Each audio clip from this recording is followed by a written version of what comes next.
Billionaire CEO thought it was a normal flight until his ex-wife appeared with triplets who looked just like him. The boy's laugh stopped Ethan Cole's heart. Not metaphorically. Not in some poetic, romanticized way. His heart actually stuttered in his chest, missing a full beat before slamming back into rhythm so hard he tasted copper on his tongue. Because he knew that laugh. He'd heard it exactly 3 times in his 36 years. Once at his college graduation when his mother surprised him with his late father's watch, once when he closed his first $1 million deal, and once on his wedding day when Lena whispered, "I do," and he'd believed, for one shining moment, that happiness wasn't something other people experienced while he watched from behind glass. That laugh, his laugh, was coming from a 7-year-old boy standing 40 feet away in the Redwood Executive Terminal. A boy who had his face.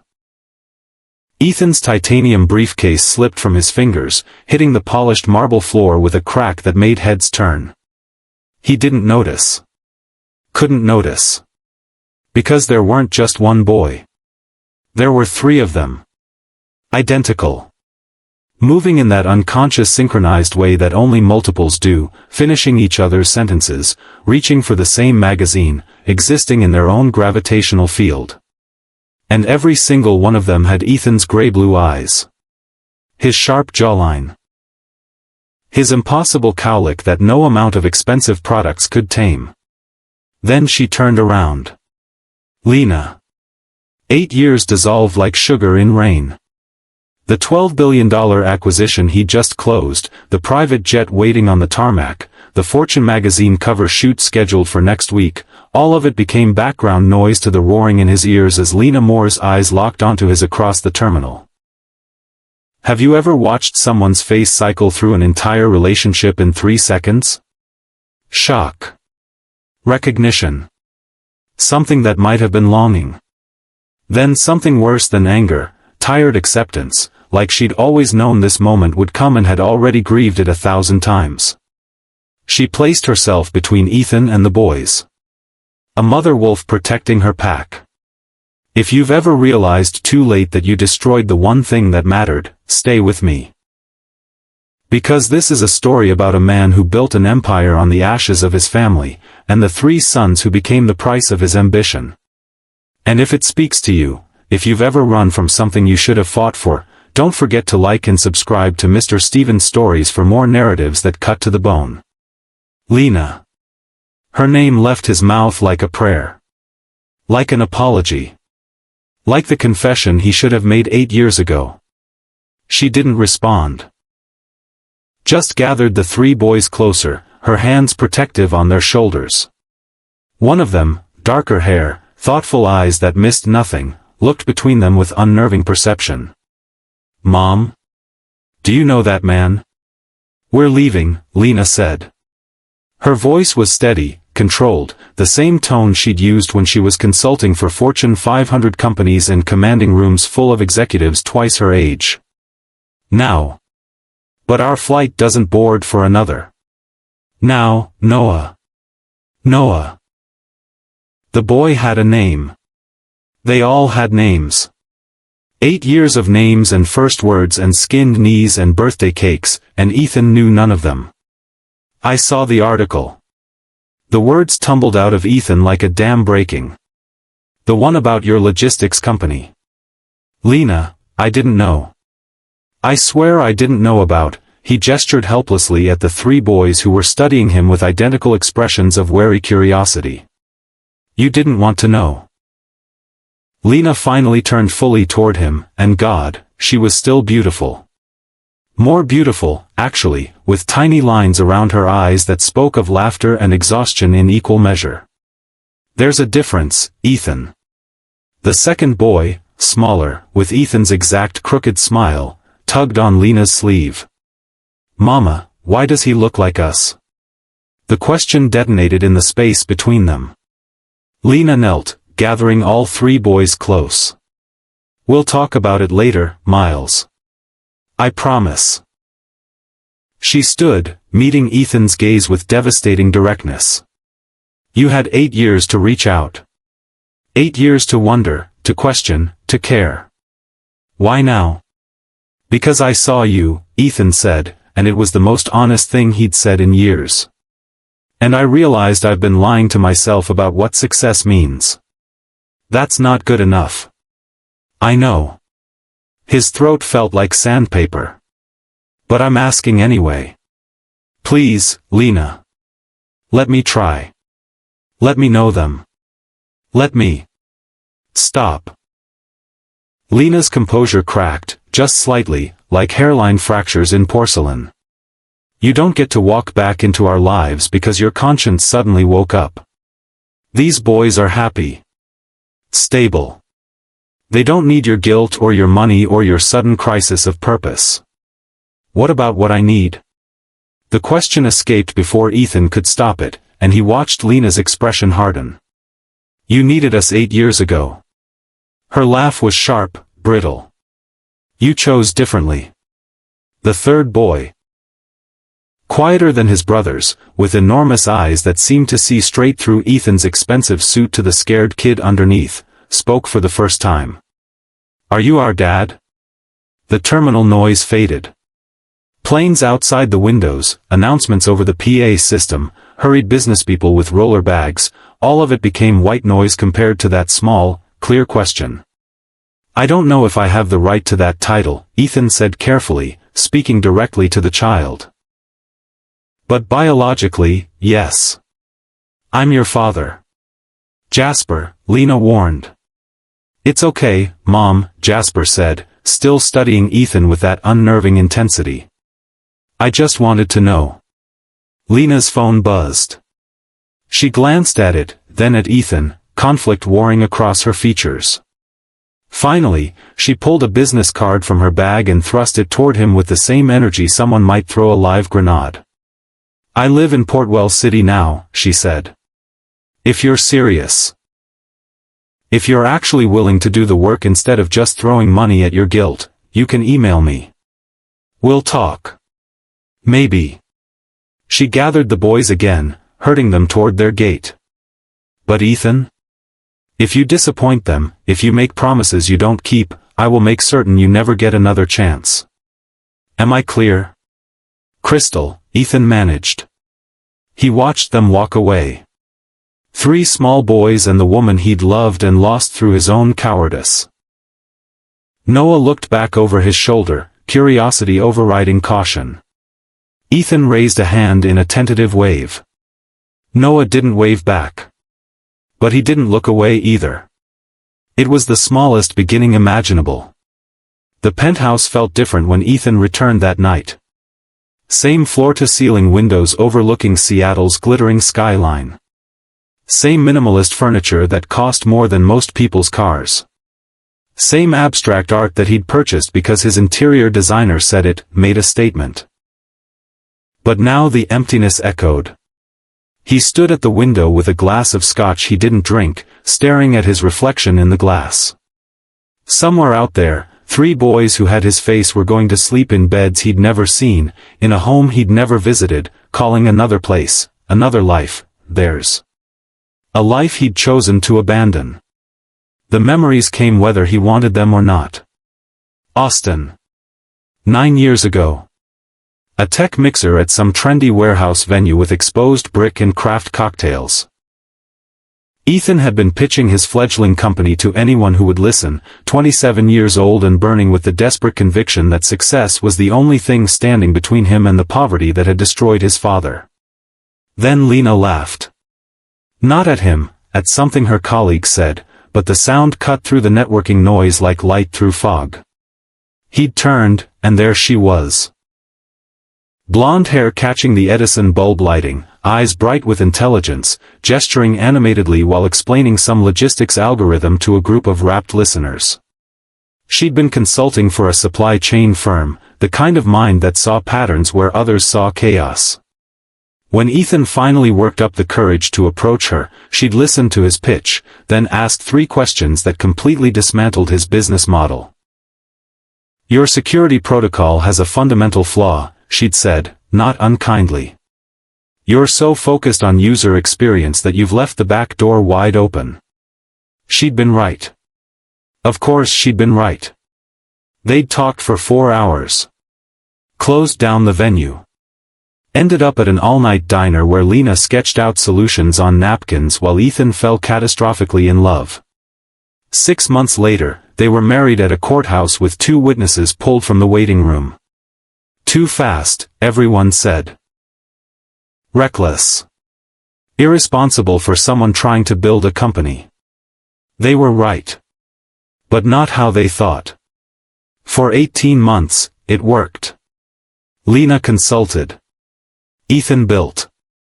They lived in a cramped 1-bedroom apartment and ate ramen and made love on the futon and believed they were invincible. Then Lena got pregnant. Ethan remembered that moment with painful clarity. She'd told him over breakfast, showing him the positive test with trembling hands and hopeful eyes. And instead of joy, he'd felt the floor drop away. All he could see was his father. Broken. Defeated. A good man who'd worked himself to exhaustion and still couldn't pay the medical bills when Ethan's mother got sick. A man who'd aged a decade in a single year, watching his family drown in debt despite doing everything right. "I can't do this," Ethan had said. "Not now. Not like this." What he meant was, "I'm terrified I'll fail you both the way my father failed us." What Lena heard was, "You're not worth staying for." She'd stared at him like he was a stranger. "What are you saying? The company's at a critical stage. One wrong move and we lose everything. If I have to split my focus." "Split your focus?" Lena's voice had gone dangerously quiet.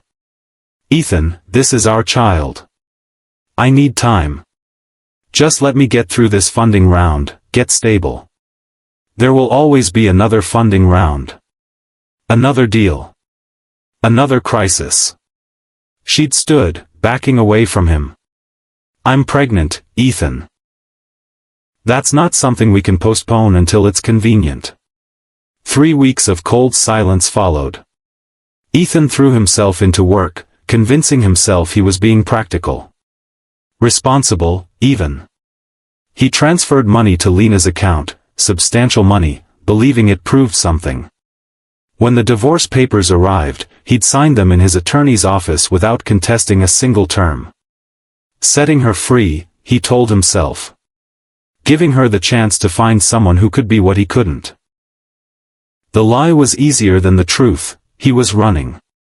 Just like his father had run into bottles and bitterness, Ethan ran into spreadsheets and success metrics. The company exploded. Series of funding. Series B, acquisition offers he turned down because he could go bigger. Always bigger. He told himself the emptiness would fade once he hit the next milestone. The next billion. The next industry accolade. It never did. Now, standing in his empty penthouse, Ethan understood with crushing clarity what he'd actually done. He hadn't protected anyone. He'd been a coward. And 3 boys, Noah, Miles, Jasper, had paid the price for his fear. Triplets. She'd been carrying triplets, and he'd walked away. Ethan set down his untouched scotch and pulled out his phone. Lena's business card sat on his marble countertop, the simple design somehow more valuable than anything else in this sterile space. He opened a new email. Deleted it. Started again. Deleted again. How do you apologize for 8 years? How do you say, "I'm sorry," for missing everything? Before we continue, I want to ask, have you ever had to face the consequences of running away from something important? Drop a comment below and share your story. You never know who might need to hear it. On the 15th attempt, Ethan stopped trying to be eloquent. Stopped trying to justify or explain. He just wrote the truth. "Lena, I have no right to ask for anything. I know that. But I'm asking anyway. I don't want to disrupt your life or the boys' lives. I don't expect forgiveness. I don't even know if I deserve the chance to try. But I saw them today, and I saw what I threw away. Not in some abstract way, I saw 3 real people who exist in the world without knowing me. Who have birthdays and favorite foods and inside jokes, and I know none of it. I can't get back the 8 years. I can't undo signing those papers or transferring money like that absolved something. I can't make myself into someone who deserves to be their father. But I can show up. I can try. I can fail and try again. If you're willing to let me, even in the smallest way, I will be there. No conditions. No expectations. Just presence. I'm done running. Ethan. He hit send before fear could stop him. Then he waited. 3 days of silence. 72 hours where Ethan checked his phone so obsessively that his assistant, Margaret, finally asked if everything was all right. Family matter, he'd said, and watched her eyebrows rise because in 8 years of working together, he'd never mentioned family. The board meeting on day 2 was a disaster. Ethan missed 3 questions from investors, lost his place in the presentation twice, and had to be reminded about the Tokyo expansion plan he'd personally championed. "Are you feeling well?" his CFO asked afterward, genuine concern in his voice. "I'm fine," Ethan lied. He wasn't fine. He was unraveling. Every hour that passed without a response from Lena felt like confirmation of what he already knew. He'd lost this chance 8 years ago, and seeing them at the airport had simply forced him to confront it. On day 4, his phone chimed during a video conference with the London office. One meeting. Public place. This Saturday, 2 p.m. Hawthorne Green Park. No promises. No expectations. Ethan's hands shook as he typed back, "I'll be there. Thank you." The next 48 hours passed in a blur of research and second-guessing. What did 7-year-old boys like? What did you say to children who were strangers but also your blood? How did you make up for 8 years in a single afternoon? He bought gifts. Returned them. Bought different ones. A high-end drone for Noah. A coding kit for Miles. An art tablet for Jasper. Then stared at the wrapped packages and realized he was trying to buy something that couldn't be purchased. Saturday arrived with cruel clarity. Ethan dressed in casual clothes that felt foreign after years of custom suits. Jeans. A simple button-down. No watch, the titanium Patek Philippe suddenly felt like armor he couldn't hide behind. He arrived at Hawthorne Green Park 30 minutes early, watching families on blankets, kids on swings, couples walking dogs. Normal life. The kind he'd convinced himself he didn't need. At exactly 2 p.m., he saw them. Lena walked with the 3 boys, pointing something out in the trees. They moved as a unit, comfortable and familiar, and Ethan felt like an intruder watching a life he had no part in. Noah spotted him first. Whispered something to Lena. She nodded, squared her shoulders, and approached. "Hi," Ethan said uselessly. "Hi," Lena replied. The 3 boys hung back, watching him with identical expressions of careful assessment. "I'm Ethan," he said, addressing them directly. "I know this is strange. And confusing. And probably unwanted. But I'm grateful you're giving me this chance. Mom says you're our biological father," Noah said. The way he emphasized biological made it clear what he thought of that distinction. "That's right," Ethan acknowledged. "Though I haven't earned the right to be called Dad. That's something I have to work for."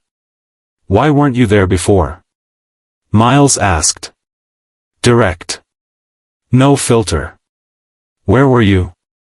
Ethan glanced at Lena, who gave him no help. This was his to answer. "I was afraid," he said simply.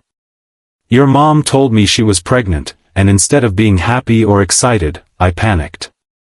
I thought I wasn't ready. I thought my work was more important. I was wrong about all of it. So you just left?" Jasper's voice was quiet, but the question cut deep. Yes, Ethan admitted. I left. And I've regretted it every day since, even when I was too much of a coward to admit it. Silence stretched between them. Ethan had negotiated $100 million deals with less anxiety than he felt waiting for 3 7-year-olds to respond. I brought you something, he said, pulling out the wrapped packages. Not to buy your forgiveness or anything like that. Just. I wanted you to know I was thinking about you. Miles took his package first. Curious despite his wariness. Tore it open to reveal the coding kit. His eyes widened. This is the Mindstorm Pro series, he breathed.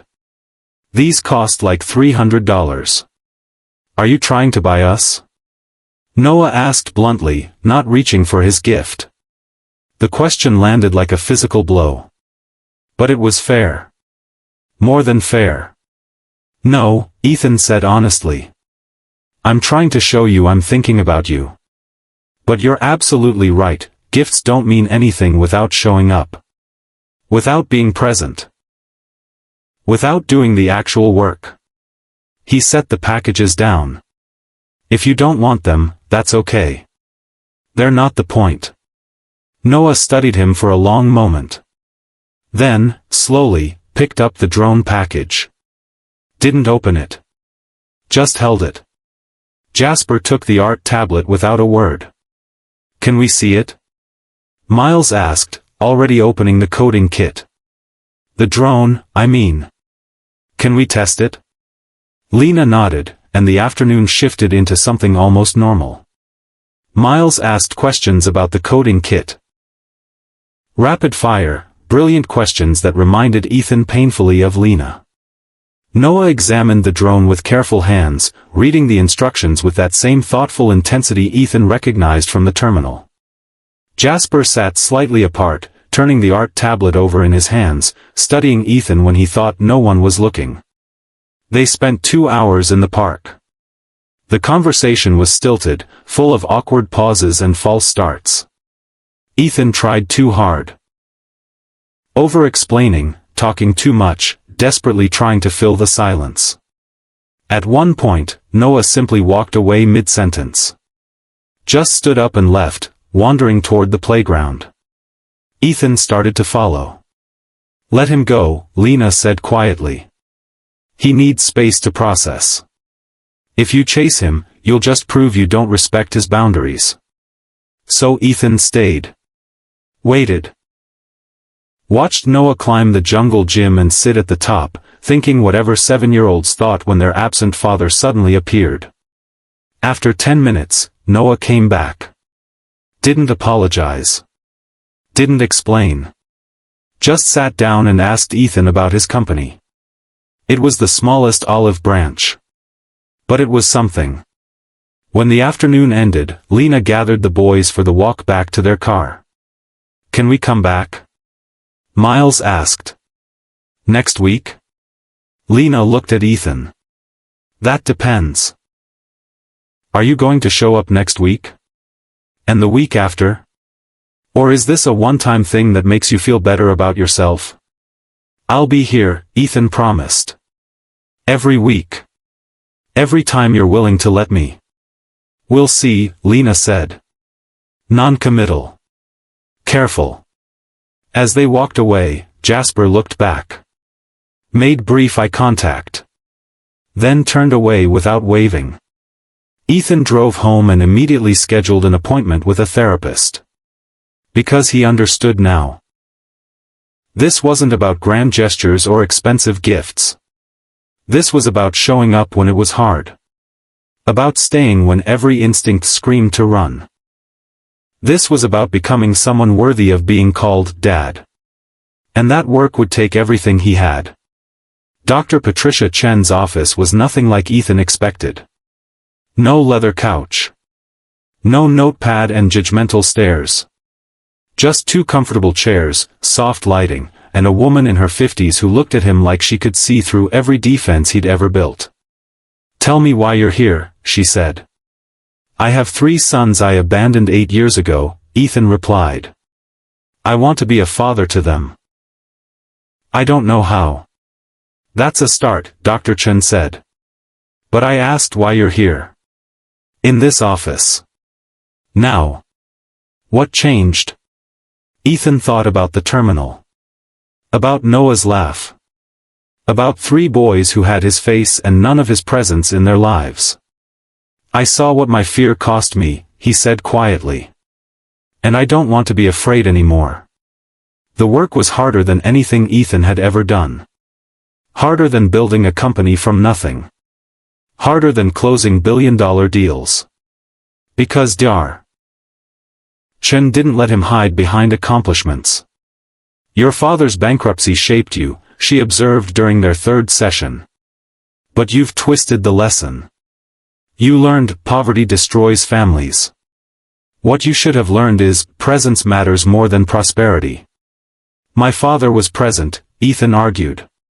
He was there every day, working himself to death, and it still wasn't enough. Was he present? Or was he physically there while emotionally drowning? The question hit like a sledgehammer. Ethan thought about his father in those last years. Home every night for dinner. But silent. Distant. Consumed by anxiety and failure.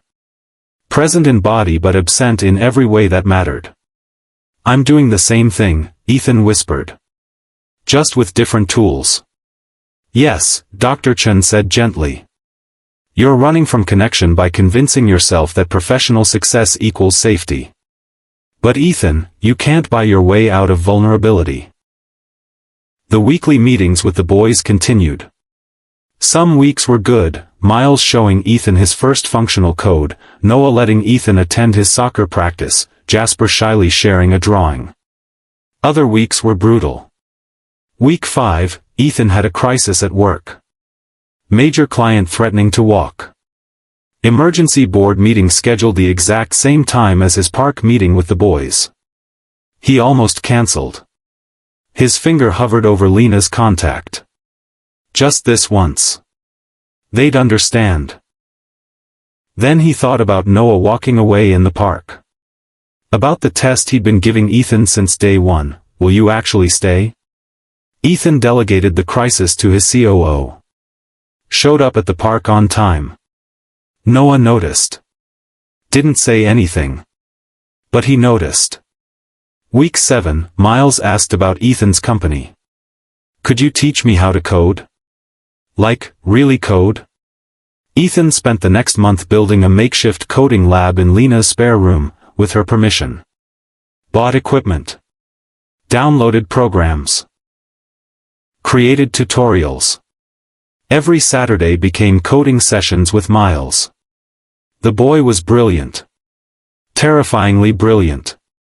Ethan watched him grasp concepts that took most adults years to understand and felt simultaneously proud and heartbroken. I could have been teaching him since he was old enough to type. Noah's connection came through soccer. Ethan started attending his games, standing on the sidelines with the other parents, cheering when Noah scored. After the 4th game, Noah jogged over at halftime. Did you see that goal? See it? That was incredible footwork, Ethan replied, his heart hammering. You completely outmaneuvered that defender. Noah smiled. Small. Tentative. But real. Thanks, he said. Then ran back to his team. Ethan stood there, throat tight, understanding that this moment, this tiny, ordinary moment, was worth more than every business victory he'd ever achieved. Jasper remained the hardest to reach. Quiet. Watchful. He accepted Ethan's presence but didn't engage. Drew constantly but never shared what he was working on. Until week 12. Ethan arrived at Lena's house for their weekly dinner. The boys were in the living room, supposedly doing homework. Jasper sat apart, sketching in a worn notebook. Can I see? Ethan asked gently. Jasper hesitated. Then, slowly, turned the notebook around. It was a family portrait. Lena in the center. Noah, Miles, and Jasper surrounding her. And on the edge, sketched in lighter pencil strokes, uncertain and half-formed, Ethan. I drew you before I met you, Jasper said quietly. Mom showed us pictures. Old ones. I tried to guess what you looked like now. Ethan felt his chest crack open. Can I keep this? Jasper nodded. That drawing went in Ethan's wallet. Traveled with him to every meeting, every flight, every moment. A reminder of what actually mattered. The transformation didn't happen overnight. 6 months in, Ethan was still learning their rhythms.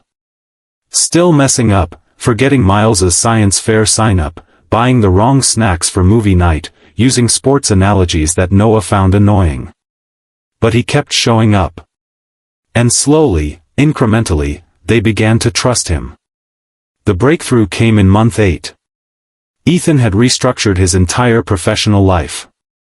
Promoted his COO to handle day-to-day operations. Delegated major decisions. Turned down the Seoul conference because it conflicted with Noah's championship game. His board thought he'd lost his mind. You're turning down the largest tech summit in Asia? Margaret asked, genuinely confused. Family commitment, Ethan replied simply. The championship game fell on a Saturday. Ethan arrived early, sat in the stands next to Lena. They didn't talk much, their relationship was still careful, cordial, defined entirely by the boys. But when Noah scored the winning goal, Lena's hand found Ethan's arm. Squeezed once. A small acknowledgement. After the game, Noah ran over, still in his muddy uniform, grinning ear to ear. Did you see it? Did you see? I saw everything, Ethan said, his voice thick. You were amazing. Noah's smile could have powered cities. Then, impulsively, he hugged Ethan. Quick. Awkward. Over in a heartbeat. But it happened. That night, Lena invited Ethan inside for the post-game celebration. Pizza and soda and 3 boys talking over each other, reliving every moment of the game. Ethan sat at Lena's kitchen table, surrounded by chaos and laughter and the beautiful mess of family life, and realized, this was what he'd been running from. Not failure. Not poverty. Intimacy. Vulnerability. Love. All the things his father had lost and Ethan had convinced himself he couldn't afford. But here, in Lena's modest kitchen, eating cheap pizza with 3 boys who were slowly learning to call him Dad, Ethan understood the truth. He couldn't afford not to have this. If this story is touching your heart, take a second to hit that like button. It helps us share these powerful messages with more people who need to hear them. Month 10 brought the test Ethan didn't know was coming. Noah broke his arm during soccer practice. Awkward fall. Compound fracture. The kind of injury that requires emergency room visits and possibly surgery. Lena called Ethan without thinking.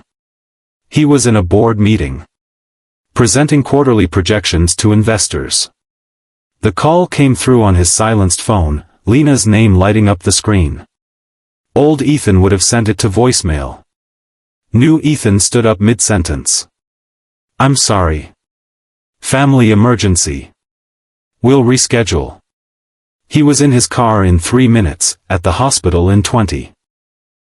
Found Lena in the waiting room, Miles and Jasper flanking her, all of them pale with worry. Where's Noah? Ethan asked. X-rays, Lena said. Her hands trembled. They think he might need surgery. They're checking whether there's nerve damage. Ethan sat beside her. Didn't touch her, they weren't there yet, but stayed close. Present. When they finally let someone back to see Noah, Lena looked at Ethan. Do you want to? Only if he wants me to, Ethan said. They went together. Noah lay on a hospital bed, arm immobilized, face tight with pain he was trying not to show. He looked so small. So young. Hey, buddy, Ethan said softly. It really hurts, Noah whispered. I know. They're going to fix it, though. You're going to be okay. The X-rays confirmed surgery was needed. Minor procedure, they said. Routine. But Noah was 7, and nothing about hospitals felt routine. I'm scared, he admitted, so quietly Ethan almost missed it. That's okay, Ethan replied, moving closer to the bed. Being scared doesn't mean you're not brave. It just means you're human. Will you stay? Noah asked. During the surgery? I'm not going anywhere, Ethan promised. I'm right here. The surgery took 2 hours. Ethan and Lena sat in the waiting room, watching Miles try to distract Jasper with coding puzzles, everyone pretending not to be terrified. You came, Lena said eventually. You actually came. Of course I came. No, I mean. She struggled with the words. You dropped everything. No hesitation. No checking your schedule first.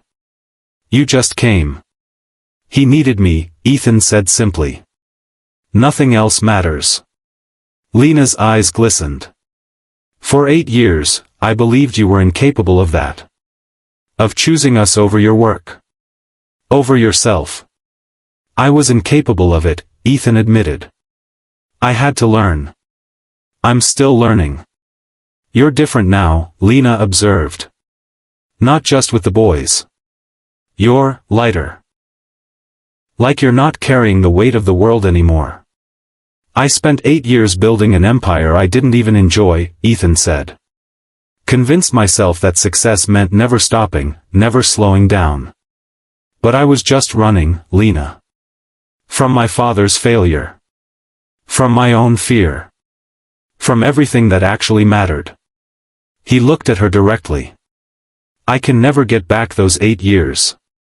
I can never undo signing those divorce papers or walking away when you needed me. But I can show up now. Every day. Every crisis. Every ordinary moment. I can choose differently. Lena wiped her eyes. I wanted to hate you. For so long, I wanted to. It would have been easier. You should hate me. But the boys love you now, she continued, and I can't hate someone they love. It would poison them. I love them, Ethan said, the words catching in his throat. I know I have no right to say that. I know love means more than just feeling it, it means proving it. But I do. Love them. And you. I never stopped loving you, even when I was too broken to deserve you. Lena looked away. Ethan. I'm not asking for anything, he said quickly. I'm not expecting forgiveness or reconciliation. I'm just telling you the truth. You deserved that 8 years ago. You deserve it now. Before Lena could respond, the surgeon appeared. Surgery went well. No complications. He'll be groggy when he wakes up, but he's going to be fine. The relief was physical. Lena sagged.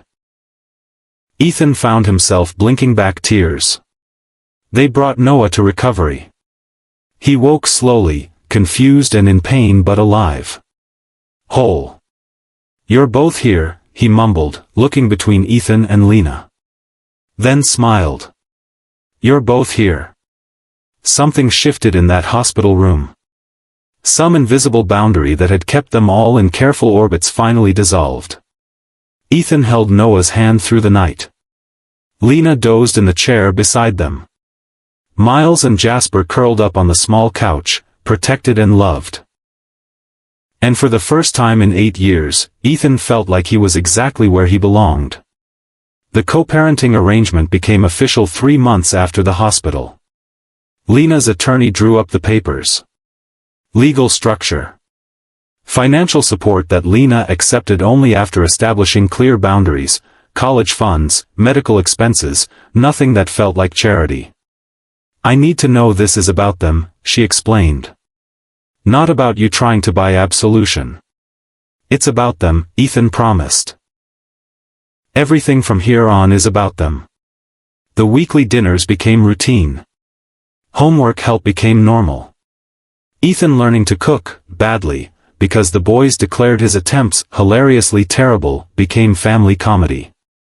Miles's science fair project on algorithmic pattern recognition won second place in the district competition. Ethan helped build the display board, staying up until 2 a.m. to get the calculations right. When they announced Miles's name, Ethan cheered so loudly that people 3 rows away turned to stare. He didn't care. Miles found him afterward, beaming. "We did it." "You did it," Ethan corrected. "I just held the poster board steady." "No," Miles said seriously. "We did it together. That's what dads do, right? They help." Ethan had to turn away to hide his tears. Noah's relationship with Ethan evolved into something solid. Not quite natural. There were still moments of guardedness, still tests to prove Ethan would stay, but real. "Can you teach me how to drive?" Noah asked one day. "You're 8, Ethan laughed. "I mean eventually. When I'm old enough. Will you still be around?" The question was careful. Probing. "I'll be around," Ethan promised. "For driving lessons and first dates and college move-in day. For all of it." Noah nodded. Satisfied. Jasper opened up through art. Started showing Ethan his work. Drawings of their family, of places he wanted to visit, of feelings he couldn't articulate with words. "This one's my favorite," Jasper said one evening, showing Ethan a sketch of the park where they'd had their first meeting. "It's the day everything changed." "For me too," Ethan said softly. "Were you scared?" Jasper asked. "That day? When you saw us?" Terrified, Ethan admitted. "I'd spent 8 years running from this exact moment. Then suddenly there you were, and running wasn't an option anymore. Are you still scared?" Ethan thought about it honestly. "Sometimes. I'm scared of messing up. Of disappointing you. Of proving your mom right that I can't sustain this." He looked at Jasper. "But I'm more scared of not trying. Of choosing fear over love again." "I'm glad you tried," Jasper said. Then went back to his drawing. The moments weren't always profound. Often they were beautifully mundane. Fighting over what movie to watch, teaching the boys to throw a football, burning dinner and ordering pizza instead. But those mundane moments became Ethan's most treasured possessions. 1 year after the airport collision, Lena invited Ethan over for a family dinner. Nothing special. Just the 5 of them. The boys helped cook, if help meant making a mess of the kitchen while attempting spaghetti. Lena directed traffic. Ethan tried not to burn the garlic bread. "This is chaos," Lena observed, surveying the flour-covered counters. "This is perfect," Ethan replied. After dinner, they migrated to the porch. The boys played in the yard, visible through the screen door. Ethan and Lena sat in comfortable silence, watching them. "I never thought we'd get here," Lena said finally. "After the divorce, after years of silence, I convinced myself you were gone forever." "I was gone," Ethan admitted. "Not physically, but in every way that mattered. I built this whole other life, this empire, thinking it would fill the hole. But it just made the emptiness echo louder." "What changed?" "I saw you," Ethan said simply. "I saw them. And I couldn't lie to myself anymore about what success means." Lena smiled sadly. "You know we're not going back, right? You and me. Whatever we had before, that's gone." "I know," Ethan replied. "And I'm not asking for that. I just want to be here. For them. With you as their mother. As partners in raising them. That's enough." "Is it?" Lena challenged gently. "Is that really enough for you?" Ethan thought about his penthouse, gathering dust because he was always here. About the company running smoothly without his constant intervention. About board meetings he'd delegated and business trips he'd declined. It's more than enough, he said honestly. This, watching Miles solve impossible equations, seeing Noah score goals, looking at Jasper's artwork, this is everything. Everything else is just noise. Lena reached over and took his hand. Brief contact. Then released. You've changed, she said. Fundamentally. I see it in how you are with them. How you don't try to buy their affection or impress them. You just show up. That's all I know how to do now, Ethan replied. Show up. Be present. Try not to mess it up too badly. You're doing more than not messing it up, Lena said. You're being a father. The words landed like a benediction. Inside, Noah called out. Dad. Can you help me with my math homework? Dad. Not Ethan. Not that guy. Dad. Ethan stood. Looked at Lena. She nodded. He went inside to help with homework. Ordinary. Mundane. Perfect. 18 months after the terminal collision, Ethan sat in his office at TechFusion headquarters. The space looked different now. Photos of 3 boys crowded his desk, Noah mid-goal, Miles at his coding station, Jasper holding up an award-winning art piece. The sleek minimalism had given way to crayon drawings taped to walls and a coffee mug that said, "World's okayest dad," that Miles had given him as a joke. Margaret knocked. The Tokyo executives are waiting for your call. Push it to tomorrow, Ethan said. I have Noah's parent-teacher conference at 3. Margaret didn't even blink anymore. She'd watched Ethan transform from a workaholic CEO who slept 4 hours a night to someone who left at 5:30 for family dinner. The company hadn't collapsed. Profits were actually up because Ethan had finally learned to delegate. Turned out, spreading responsibility made the organization stronger. Who knew? The parent-teacher conference revealed that Noah was struggling with reading comprehension. Not failing, but not thriving. He's brilliant with numbers, his teacher explained. But he gets frustrated with literary analysis. Can I help? Ethan asked. Extra practice at home? The teacher smiled. That would be wonderful. Reading together is the best intervention. So reading became their thing. Every Tuesday and Thursday evening, Ethan and Noah sat together, working through increasingly complex texts, talking about themes and characters and why stories mattered. I still don't get why we have to analyze everything, Noah complained one evening. Can't we just enjoy the story? Sometimes analysis helps us enjoy it more, Ethan replied. Like in soccer. You enjoy the game more when you understand the strategy, right? Noah considered this. I guess. But soccer makes sense. Stories are just made up. The best lies tell the truth, Ethan said. Stories let us practice emotions and decisions without real-world consequences. They teach us how to be human. Is that why you're different now? Noah asked suddenly. Did you learn how to be human? The question struck deep. I'm learning, Ethan said carefully. I spent a long time being afraid to be human. Afraid to feel things, to need people, to be vulnerable. I thought strength meant never showing weakness. But that's not true, Noah said. No, Ethan agreed. It's not. Real strength is showing up even when you're scared. Asking for help. Admitting mistakes. All the things I avoided for years. Noah was quiet for a moment. Then, I'm glad you're learning. Me too, buddy. Me too. 2 years after the airport. Lena's modest house had become a second home. Ethan had offered to buy them something bigger, more space, better neighborhood. Lena had declined. "They're happy here," she said. "Stability matters more than square footage." But she did accept help with renovations.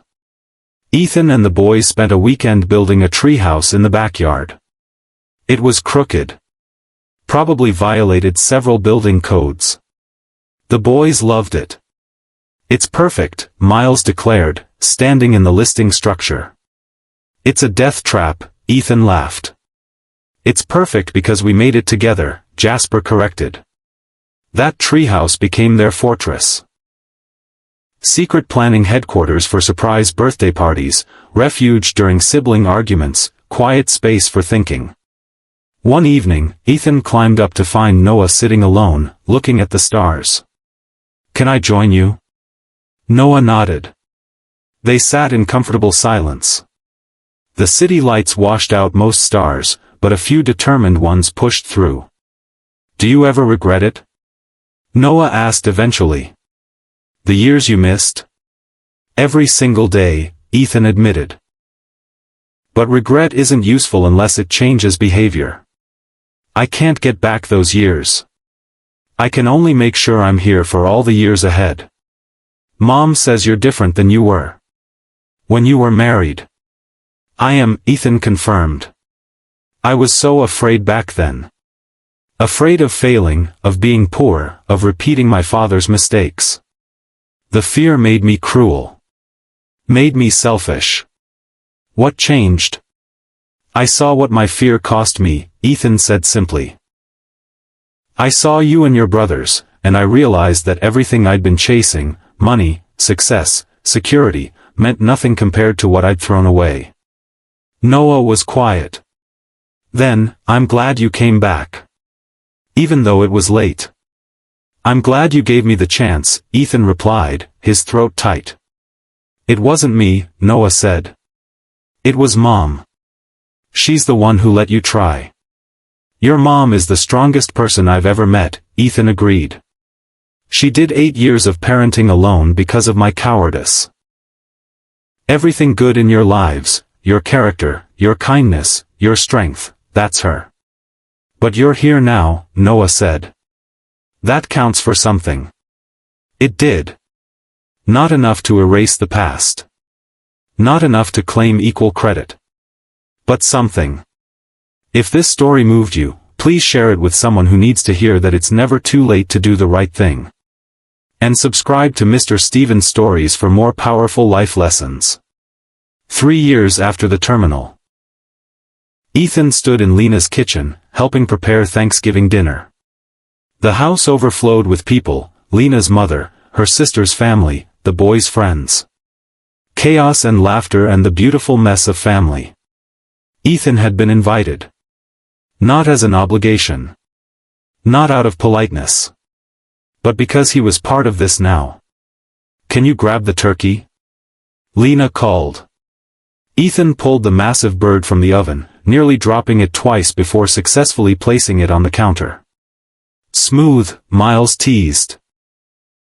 "I'm better with spreadsheets than poultry," Ethan admitted. The dinner table was too small for everyone. They squeezed in anyway, elbows bumping, passing dishes over heads, talking over each other. Before eating, Lena called for attention. "I know we usually skip the formal gratitude thing, but this year feels different. I want to say I'm thankful for second chances. For people who choose to change. For families that build themselves into new shapes." She looked at Ethan. "And for fathers who learn that showing up matters more than being perfect." Ethan's vision blurred. "I'm thankful for Dad," Miles added. "Even though he's terrible at cooking." "I'm thankful for soccer goals and treehouse forts," Noah said. Jasper, quietest as always, simply said, "I'm thankful we're all here." After dinner, as people migrated to various rooms, Ethan found himself alone with Lena in the kitchen, washing dishes in companionable silence. "Thank you," he said eventually. "For what?" "For letting me try. For not slamming the door when you had every right to. For giving me the chance to know them. To be their father." Lena dried a plate slowly. You know what I realized? When I saw you at that terminal, I wasn't just angry about the past. I was terrified of the future. Terrified you'd disappoint them again. That they'd learn to love you and you'd leave. And now? Now I know you're staying, Lena said simply. Not because you promised, promises are easy. But because you show up. Every week. Every crisis. Every ordinary Tuesday. You're here. I will always be here, Ethan promised. I know, Lena replied. And there was no doubt in her voice. That night, after everyone left and the boys were asleep, Ethan sat in his car before driving home. Looked at the modest house that held everything that mattered. His penthouse was 15 minutes away.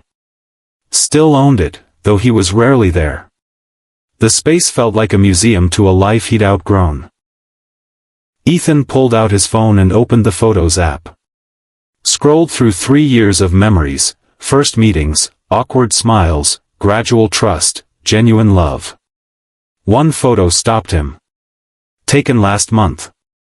All 5 of them crammed into the treehouse, grinning at the camera. Mismatched clothes. Messy hair. Not posed or perfect. Real. This was his empire. Not the company. Not the billions. This. 3 boys who called him dad. A woman who trusted him despite having every reason not to. A family built on choice and consistency instead of obligation. Ethan's phone chimed. Text from Noah, did you make it home? Drive safe. Such a small thing. A child checking on his father. Ordinary. Mundane. Perfect. Ethan responded, almost there. See you Saturday. Love you. The response came immediately, love you too, Dad. Dad. The words still hit like a miracle. Ethan started his car but didn't drive to the penthouse. Instead, he drove toward Portwell City. Toward the modest house. Toward home. Because he'd finally learned what his father never did, success isn't measured in dollars or deals or industry accolades. It's measured in bedtime stories and soccer games. In showing up when it's hard and staying when it's harder. In choosing love over fear, presence over perfection, connection over control. Ethan had spent 8 years building an empire that left him empty. He'd spent 3 years building a family that made him whole. And every single day, he chose to stay. Because fear teaches you how to run. But love, real, terrifying, imperfect love, teaches you how to stay. What are you running from that you should be running toward? Drop your answer in the comments below. Your story might be exactly what someone else needs to hear. If this story touched you, please like, share, and subscribe to Mr. Stephen's Stories for more narratives that remind us what really matters. Remember, second chances exist. But only if we choose them. Choose to stay.